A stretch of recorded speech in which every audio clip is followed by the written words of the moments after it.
Bien, queridos, vamos a empezar a hablar en esta sección del teatro de un dramaturgo español que se conoce como Antonio Buero Vallejo.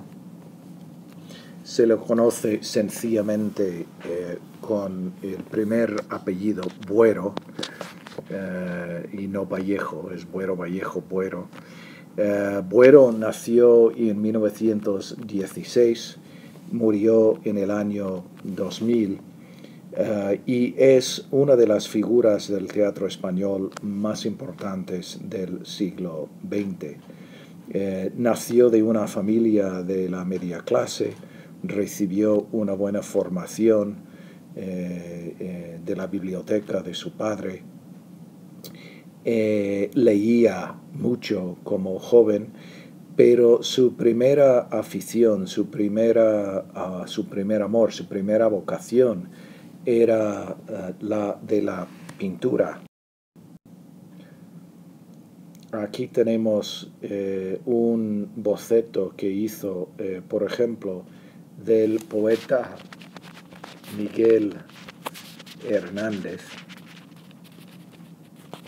Miguel Hernández tenía mucha fama por la poesía popular que escribió alrededor de los años de la Guerra Civil Española. De hecho, en los años después de la guerra murió en una cárcel de Francisco Franco. En este dibujo vemos la disposición artística de Buero Vallejo, y precisamente estudiaba la pintura y el dibujo de joven, y tenía la intención de llegar a ser pintor. Desgraciadamente, cuando cumple los 20 años, es decir, en 1936, se estalla la horrible guerra civil en España, y que dura desde el año 36 hasta el año 39. Buero no era soldado, pero sí apoyaba de una manera ligera la causa del gobierno legítimo, que se conocía como la República, en sus servicios de comunicación y de prensa, y al terminar la guerra fue arrestado por las fuerzas ganadoras, las nacionalistas, y fue encarcelado durante 5 años. De hecho, durante su tiempo en la cárcel, pasó la primera parte, el primer trozo, si recuerdo bien, de 1 año, bajo pena de muerte. Es decir, no sabía que en cualquier momento lo podrían llevar a fusilar. Puse en Learning Suite un segmento de un vídeo que grabó Buero Vallejo, de una entrevista que le hizo un periodista español en los años 60, en que Buero habla de su vida, de su juventud, de su vocación como escritor, etcétera, etcétera, etcétera. Y en una parte del vídeo de esta entrevista habla de una experiencia que tuvo en el campo de concentración en los años después de la guerra, y nos da un sentido de la humanidad de Buero Vallejo. Así que recomiendo que veáis este corto segmento de la entrevista.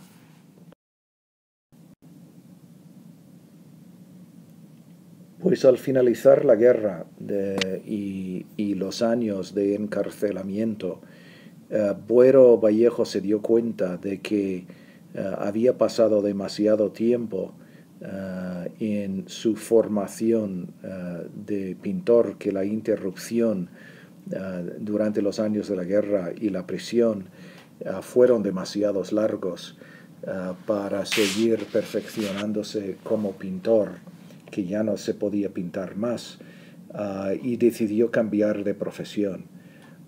Si vais buscando un detalle autobiográfico en las Meninas de Buero Vallejo, vais a reconocer que la figura de Pedro Briones, una de las figuras principales del drama, también tenía ganas de ser pintor, también pasó tiempo en una cárcel, y es la figura con la que el protagonista del drama, el pintor Diego de Velázquez, se identifica más. Es claramente un reflejo autobiográfico de la vida de Antonio Buero Vallejo. Pues después de salir de la cárcel, Buero se dedica al teatro y empieza a tener una serie de éxitos, comenzando con esta obra aquí, que se conocía como Historia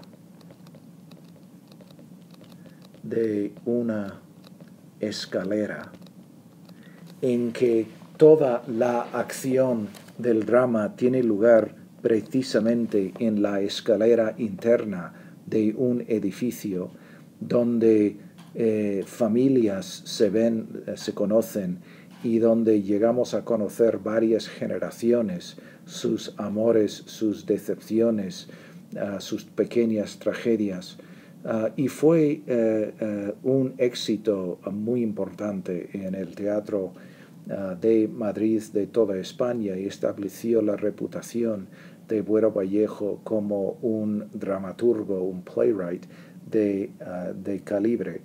También es el autor de otra pieza interesante en La ardiente oscuridad, una obra de teatro que tiene lugar en un colegio, en una escuela para ciegos, y la ceguera llega a ser una metáfora, un símbolo de la ceguera que todos nosotros como seres humanos sufrimos de vez en cuando en distinguir la realidad de nuestra circunstancia en este mundo.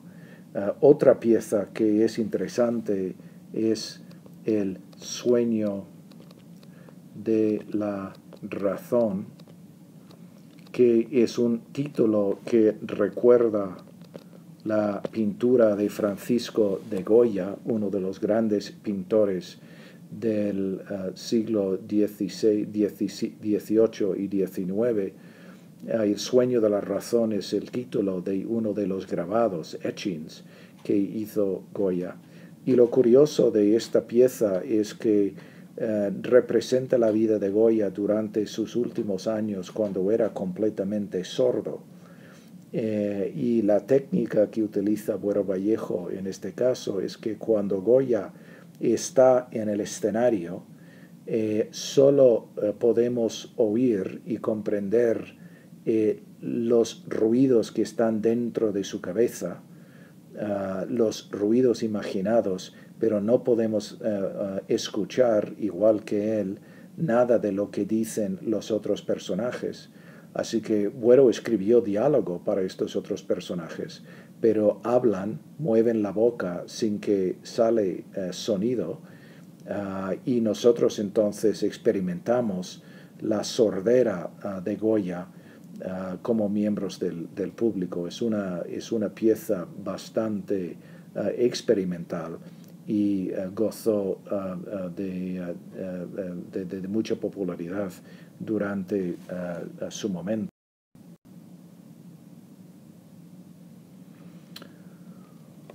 Pues Antonio Buero Vallejo entonces no diríamos que es el mejor escritor de dramas en el siglo XX, pero es uno de los mejores 3 o 4, y la pieza que vamos a leer nosotros, Las Meninas, es un drama de nuevo histórico, que fue estrenado, premiered, en 1960, que fue precisamente el tercer centenario de la muerte del pintor Diego de Velázquez, el creador del cuadro famoso que se conoce como Las Meninas. Da la casualidad de que en la primera copia de Las Meninas, que yo compré ya hace cuántos años, más de 30 años, casi 35 años, mi copia tiene esta dedicatoria de don Antonio Buero Vallejo a John R. Rosenberg desde la inquietante y entrañable España. Muy cordialmente, Antonio Buero Vallejo, Madrid, 16 de abril 1980.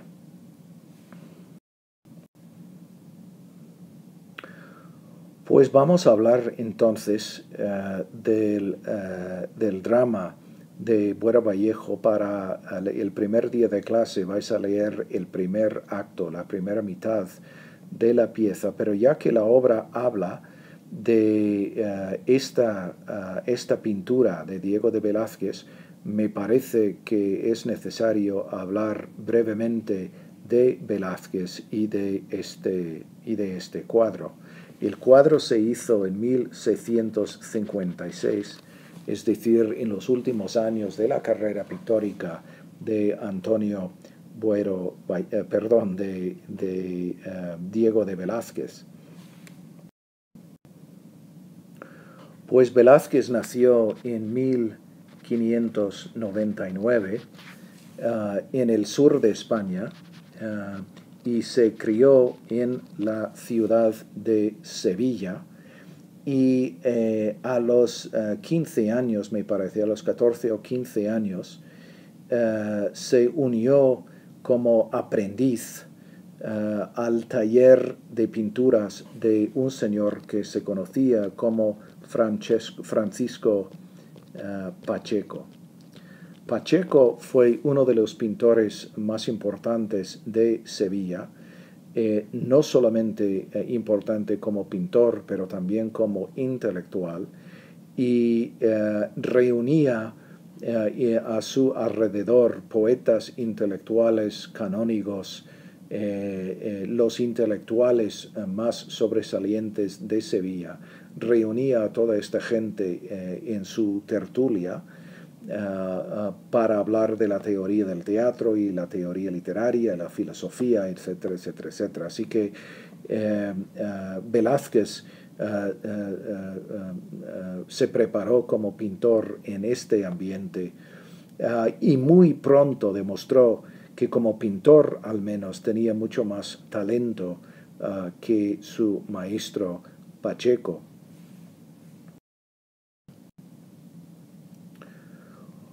Pues da la casualidad de que Pacheco tenía una hija que se conocía como Juana Pacheco.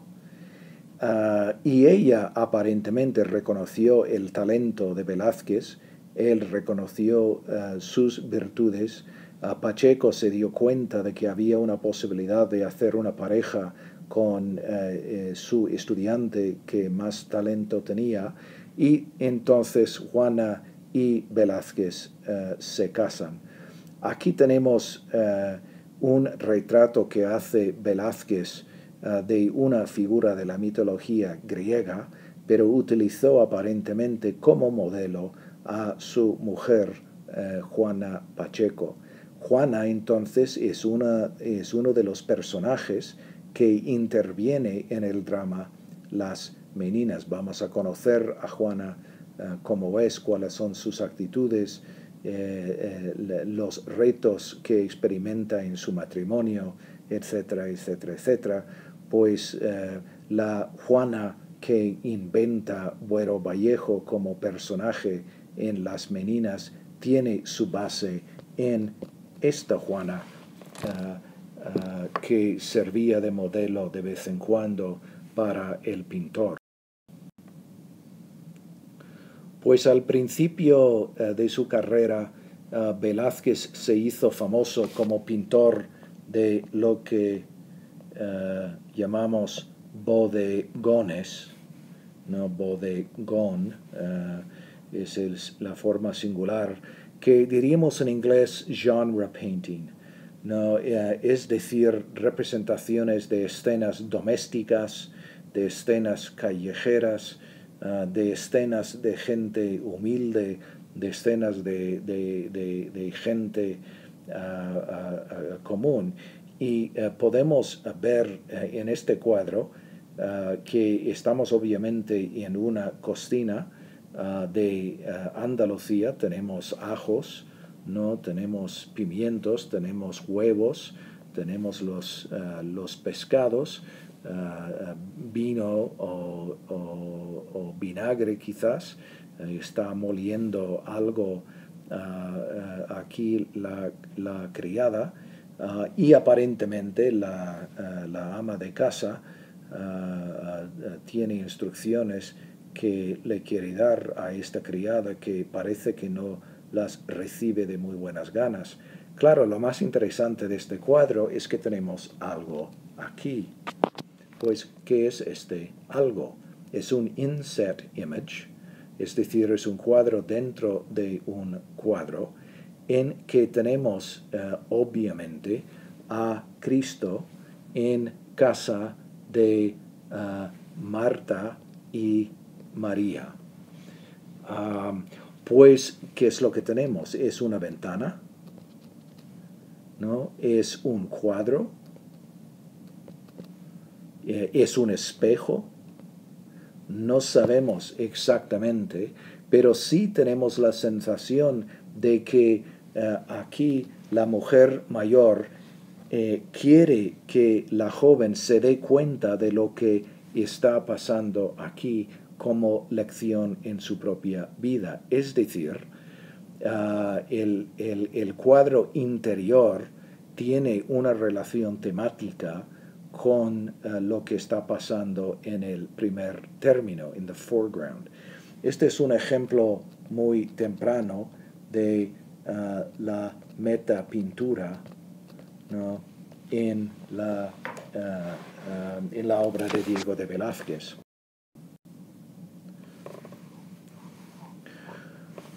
Pues a los 20 años Velázquez tiene la suerte de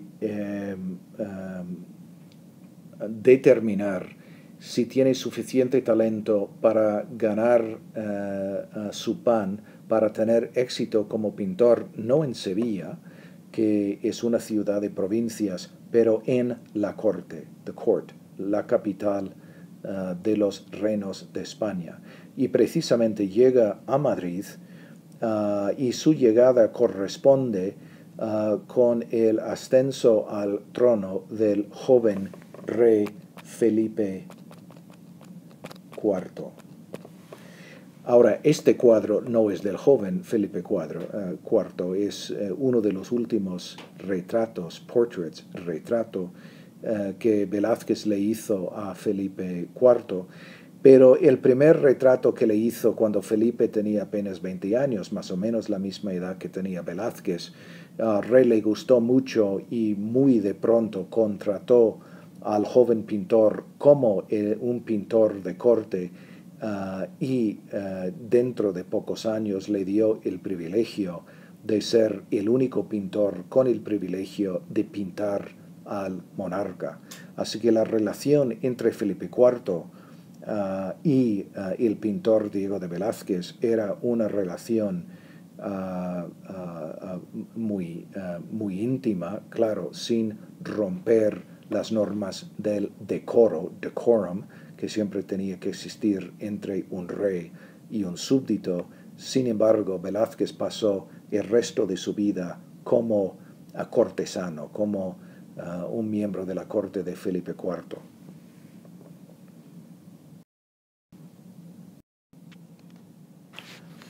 Pues Felipe reina desde 1621 hasta su muerte en 1665. Son años muy difíciles para España.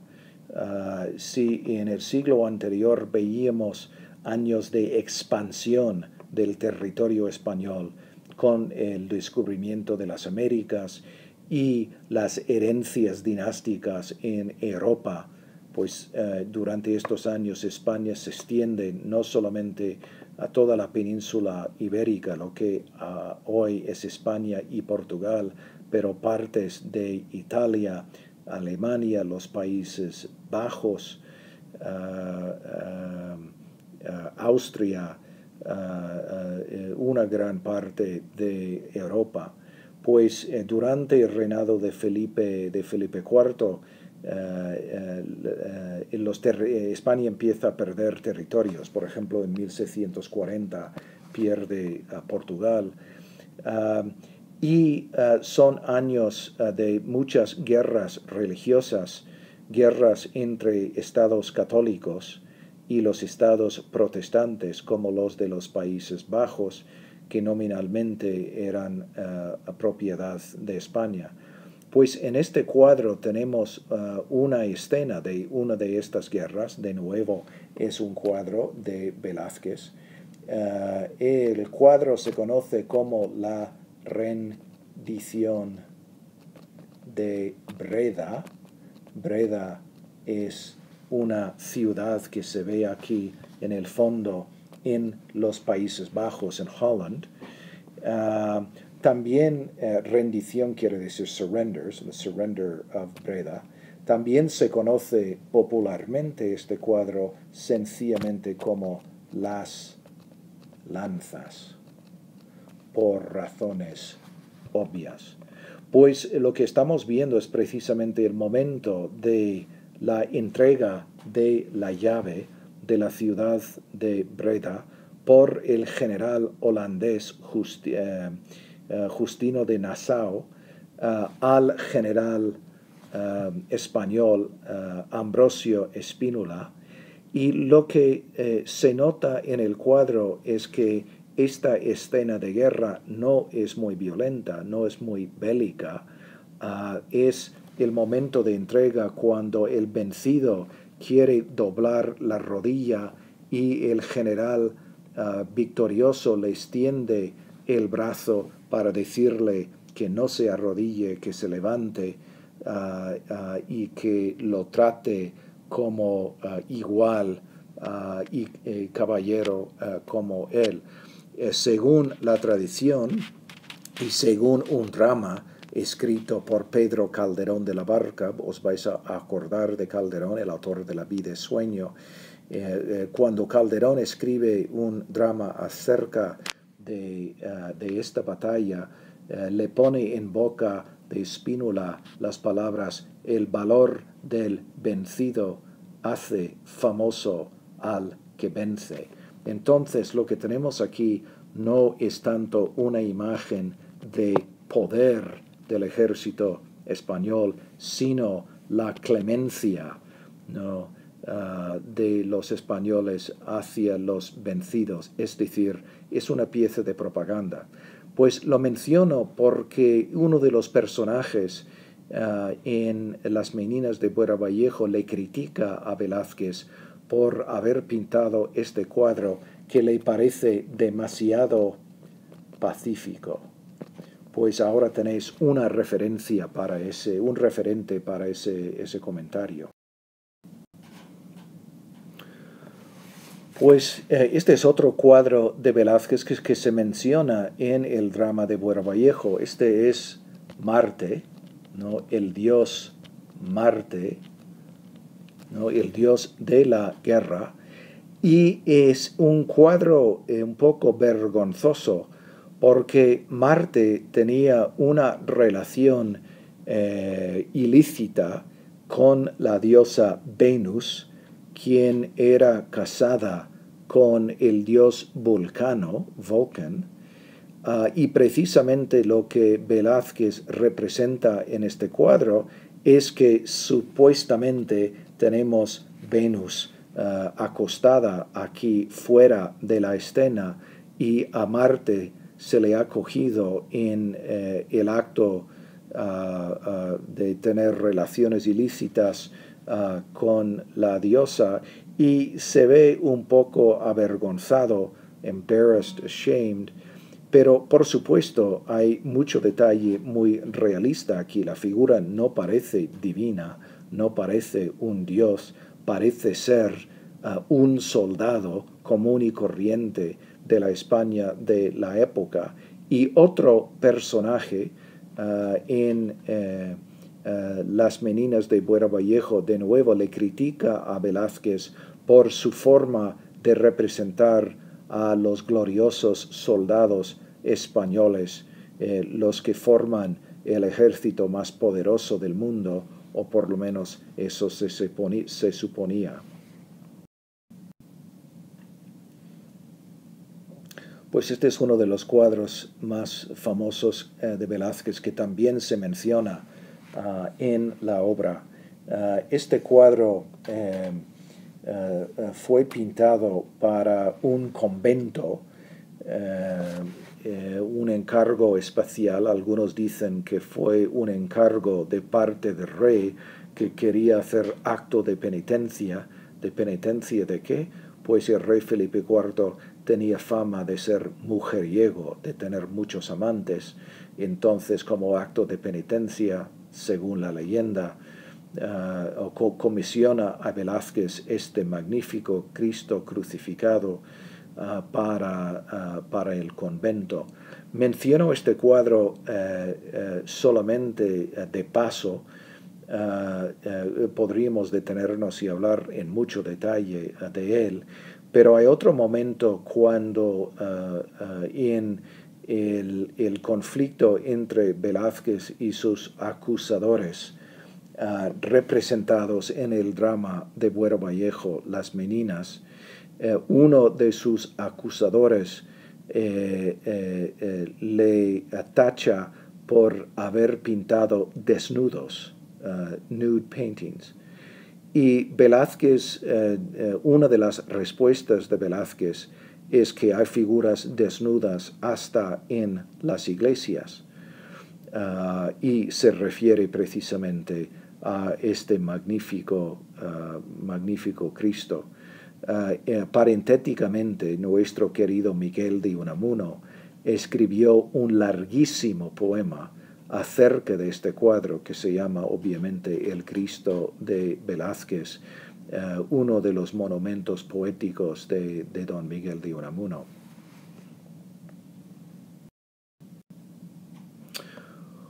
Pues esta figura se conoce como la Rokeby Venus de Velázquez. Rokeby porque era el nombre del noble inglés británico que compró el cuadro. Es un cuadro que ahora cuelga en la National Gallery de Londres. Es una figura insólita porque en España, donde no se podía pintar figuras desnudas por ley, resulta que Velázquez ha podido pintar uno de los desnudos más apreciados, más famosos en toda la historia de la pintura occidental.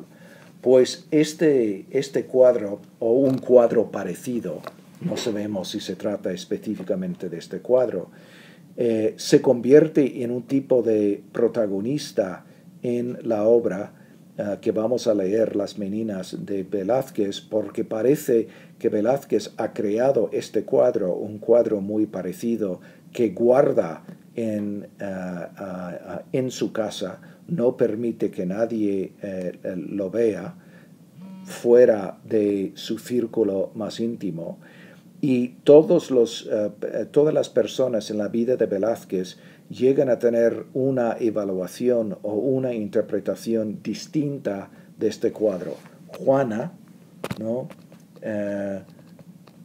La ve de una manera en particular. El aprendiz criado de Velázquez, Juan, ve el cuadro de otra manera. El pintor Nardi interpreta el cuadro de otra forma. El yerno de Velázquez, Juan Bautista del Mazo, pues ve el cuadro de otra forma. Entonces tenemos un caso interesante en que tenemos un objeto pictórico que se ve desde diferentes ángulos y se llegan a diferentes interpretaciones. Pues la obra del drama de Buero Vallejo, Las Meninas, tiene lugar entonces en Madrid, se supone en el año 1656 y justamente en el Palacio. Pues aquí tenéis un mapa que se hizo durante esta época precisamente de Madrid, en que tenemos el Alcázar o el Palacio. No, Alcázar es la palabra española para castle, que desgraciadamente ya no existe. El Alcázar fue destruido como consecuencia de un incendio más o menos un siglo después de la acción de esta obra, y el Palacio Real que vemos ahora, construido en el mismo lugar, es del siglo XVIII, no es el Alcázar medieval donde ocurre la acción de esta pieza.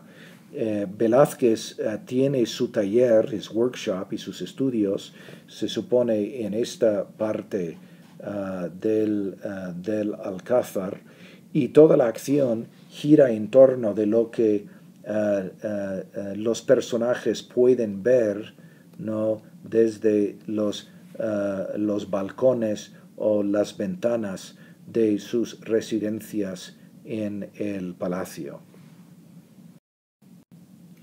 Pues aquí tenemos una de las pocas imágenes de cómo se veía el Alcázar original de Madrid, de nuevo, donde tiene lugar la acción de Las Meninas. Pues entonces, si vemos el reparto the cast of characters de esta pieza y vamos en orden, empezamos a conocer a varios personajes que simultáneamente son personajes en el drama escrito por Antonio Buero Vallejo y también son cuadros, es decir, figuras representadas en los cuadros de Velázquez. Entonces, la primera persona que sale en la obra es un hombre que se llama Martín, y las instrucciones, las acotaciones nos dicen que Martín servía de modelo para Velázquez cuando aquel pintó este cuadro del filósofo griego Menapas. Pues entonces se supone que el actor sale al escenario a representar el papel de Martín, va a llevar la misma ropa, va a imitar las facciones, ¿no?, que lleva esta figura en el cuadro de Velázquez. Pues la siguiente figura es Pedro Briones, una de las figuras centrales de la obra de Buero Vallejo. Pedro Briones es una figura totalmente ficticia, como lo fue Martín, pero es una ficción que se basa de nuevo en una imagen muy conocida de Velázquez, en este caso de Esopo, Aesop. Entonces, de nuevo, el actor que sale para representar a Pedro Briones va a vestirse de la misma forma y van a intentar crear una apariencia paralela entre esta imagen conocida de Velázquez y la figura que se representa en el escenario.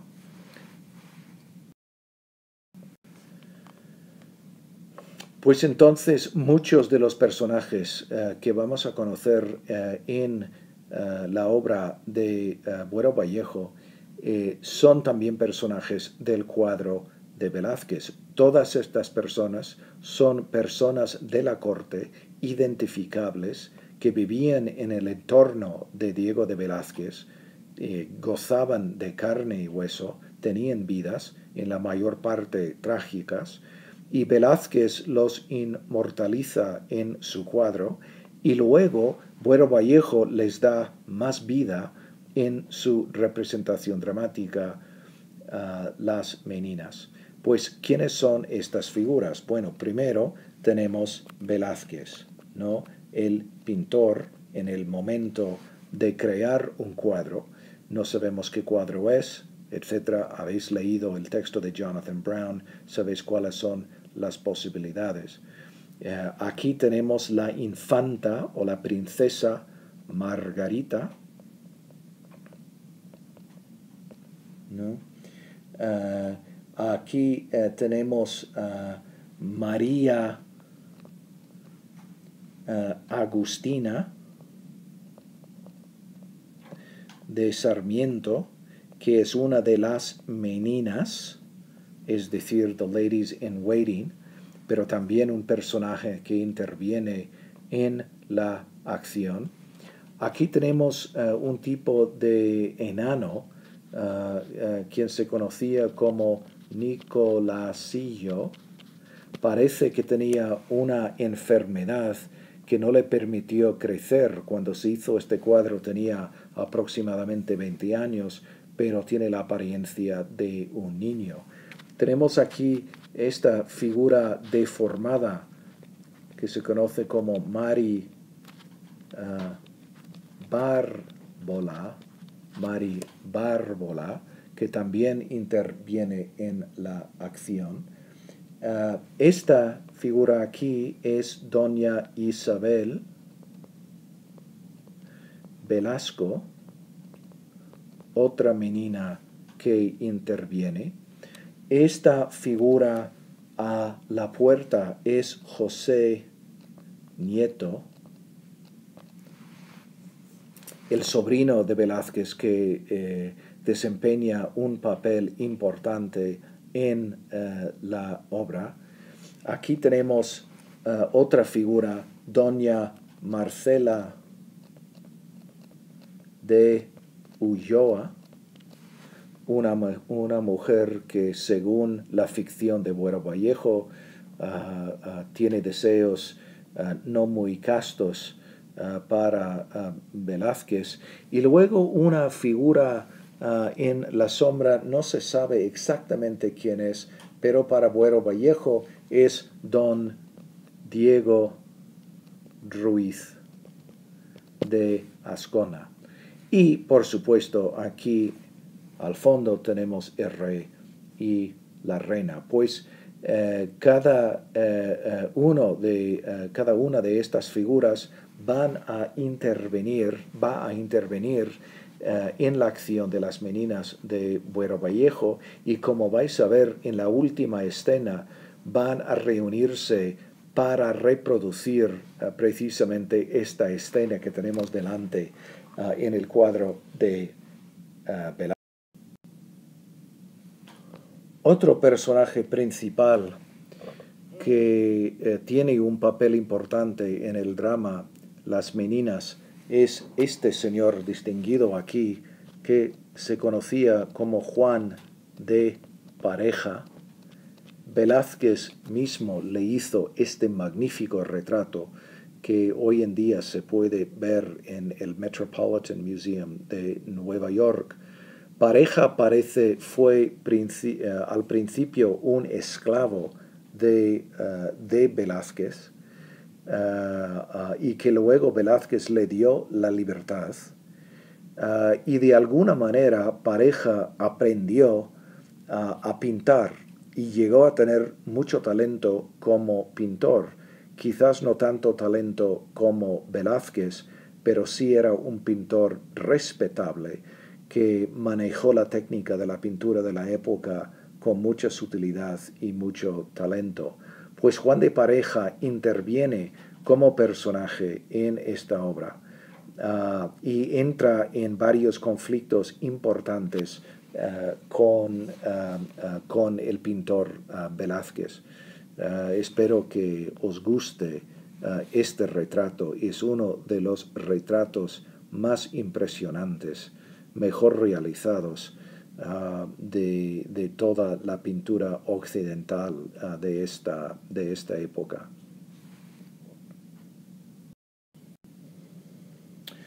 Pues otra figura que se menciona en el drama es un pintor que se conoce como Angelo Nardi.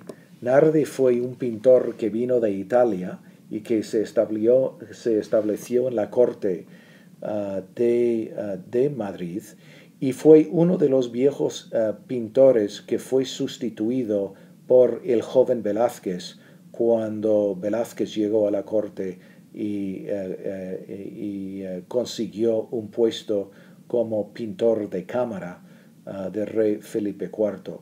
Nardi era un pintor de talento, pero no brillante como un pintor como Velázquez ni como otros muchos pintores de la época. Hoy en día pensamos que como pintor era mediocre. Pues tenemos aquí un cuadro que hizo Angelo Nardi, un cuadro bastante convencional, convencional en el sentido de Mitchell, ¿no? En que sigue las convenciones, los estilos establecidos, no demuestra ni mucha maestría de técnica ni mucha originalidad de composición. Pues otra figura que interviene en la obra es Juan Bautista Mazo, que se casó con la hija de Velázquez y que fue el discípulo que más sabía imitar la pintura de Velázquez, es decir, la escuela de Velázquez, the school of Velázquez, tenía muy pocos seguidores. Velázquez no tenía muchos estudiantes, pero de los que pintaban en el estilo de Velázquez, Mazo era el que tenía más. Entonces este cuadro es curioso, ¿no? Es de Mazo y es la familia de Velázquez, en que vemos una referencia obvia a las meninas de Diego de Velázquez, pero ahora en lugar de Felipe IV, Velázquez mismo ocupa el lugar de honor al fondo. Un pintor está creando una obra de arte mientras una familia se reúne. Ya no es la familia del rey, sino la familia del pintor, pero se ve obviamente la influencia de Velázquez en este cuadro de Mazo. Pues como toda obra de teatro, Las Meninas de Buero Vallejo nos presenta una serie de personajes, y cada personaje principal intenta contestar una pregunta: ¿qué quiero?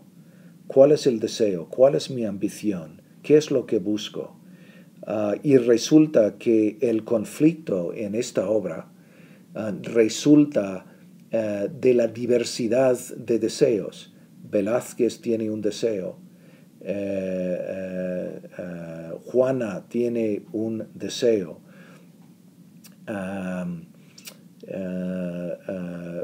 Juan de Pareja tiene un deseo, el rey tiene un deseo, Nardi tiene un deseo, Nieto tiene un deseo, y los deseos no pueden satisfacerse mutuamente, llevan un conflicto inherente.